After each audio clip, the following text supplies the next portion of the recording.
Abiba fan la jógee. relation bu baax rek la ñu am franchement bi muy ñëw pap mooy dafa amoon ay phase nationale yu amoon Kolda. boobu woyagu ma sax daaw la woon. après Abiba daal di fay ñëw pour jouer bi mu fay ñëw nag fekk ma xamante ak papam yàgg na.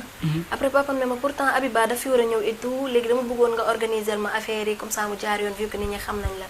ma ne ko amul benn problème ma ànd ci ak samay xarit ñu organiser ko affaire bi réussir. léegi Abiba bi mu ñëwee mu nekk nit ku baax moom tamit ñu xamante xam nga mu yaatu wàccee boppam mu nekk sama xarit.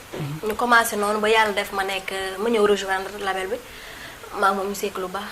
d'accord ko doom day ma koy nuyuwaale bu baax waaw. d'accord alors kon mbokki internet yi yéen a ko dégg na yaakaar naa ne loolu la.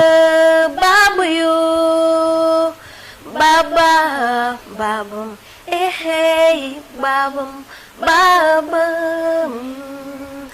na mido hitma babam ehey babam babam na mido hitma